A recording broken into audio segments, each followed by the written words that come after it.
too sedate. There wasn't enough action. Incredibly disappointed. No, it was awesome.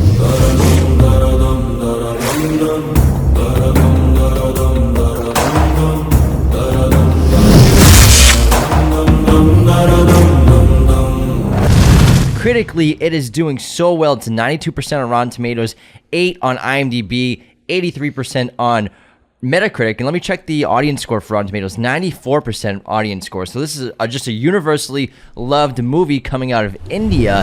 And it's also one of those movies that I've heard a lot about this year. I've had so many of my friends recommend it to me, and a lot of you guys have too. And whenever that happens, I always think, there's no way it's going to live up to these expectations. It's just impossible. Like, I'm going to go into this movie expecting like the greatest fucking movie of all time, and it's just not going to deliver.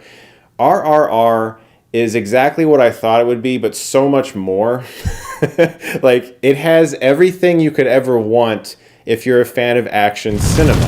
What an introduction to a character. Oh yeah. When Ram is there, and there's these riders behind this police blockade, and then there's one guy who like throws a rock and knocks the king down or whatever, and the governor's like, we want him. And then Ram just walks out through the crowd, jumps over the thing. I love how he never takes the focus off the guy who threw the rock, and he's always he's like, that was me. And they show it like he's watching the whole time. Like they show him just so laser focused. Dude, this is so great. He's literally the hardest man alive. Ever. I really wanted to see the making of this movie because I wanted to know how they did some of the stuff that they did. And then when you get all this action, all this pathos, and then they break into a show tune. And I was like, that just caught me completely off guard. And the dancing was like phenomenal. Those two guys doing the dancing, I was like, wow, look at these guys dancing. And that was hardcore what they were doing. And then at the end too, I liked the dance number at the end.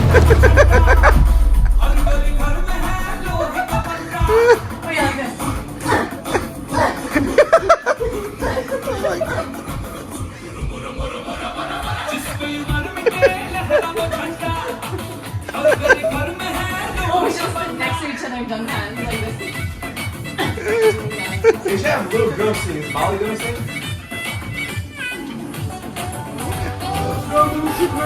4. Raju and Beam's impromptu child rescue.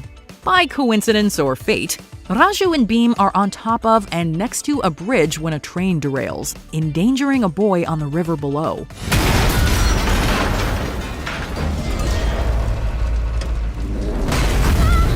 After spotting each other, Raju gives Beam silent directions, and with not a word spoken between them, they engage in an elaborate and awesome rescue. It is absolutely incredible. Looking at the behind the scenes of how they produced it, it's like a company in Virginia here in America manufactured all these miniature versions of the train, and it's a fusion of live action, miniatures, and CGI just put together in the most like epic sequence of saving a child in danger you've seen in a long time.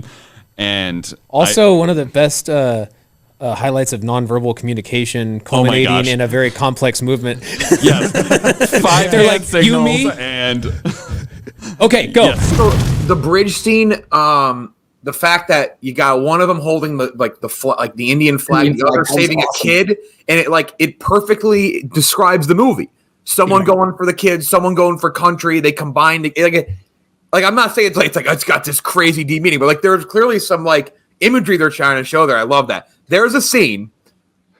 Would you have stood up in the theater when he fucking drifts with the truck and all the animals jump out? Yeah, oh yeah, dude. Holy fuck. That was better than Avengers Assemble. It was insane.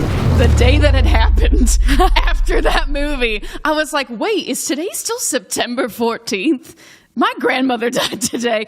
Oh, that's right. Because it's such a transporting movie. It's such a movie that like takes you out. Even though I was watching it on my couch in my apartment, I felt like I was not there anymore. For those 3 hours, I was not in Burbank. I was in this very fun fantasy kind of take on the kind of the history of India, and especially with its like independence and whatnot. And while it's actually based on two real Indian revolutionaries, Alluri Sitarama Raju and Komaram Bhim, it's a fictionalized story imagining if the two had crossed paths and become friends before toppling the rule of the British Crown. In fact, it's this revisionist history revenge fantasy that reminds me of what Quentin Tarantino has done with Inglourious Bastards and Django Unchained. And while I'm referencing other movies, I want to rattle off a list of films that I thought of while watching RRR, sparked by plot points, subject matter, sequences, or even images. Infernal Affairs and The Departed, Raiders of the Lost Ark, 300, the Fast and the Furious franchise, Jungle Book, American Sniper, Crippled Masters, Footloose, and even The Passion of the Christ. Seriously, this film is a cornucopia of cinematic touchstones. Like myths and legends, like ancient Greek theaters, RRR is classy. Most reviews fail to convey that. It's that storytelling method as old as time. It's that human emotion amplified and put on display.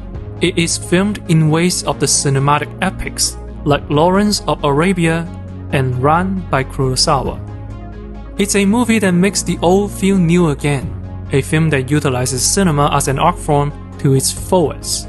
It's no wonder why everyone is talking about RRR. In many ways, this marks a new height for Indian cinema.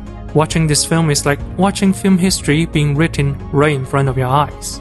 It's so rare to see a movie and instantly know it will be a classic, like Jurassic Park or Lord of the Rings. If you have any passing interest, go watch RRR. It's not just an enjoyable movie, it's also an important one.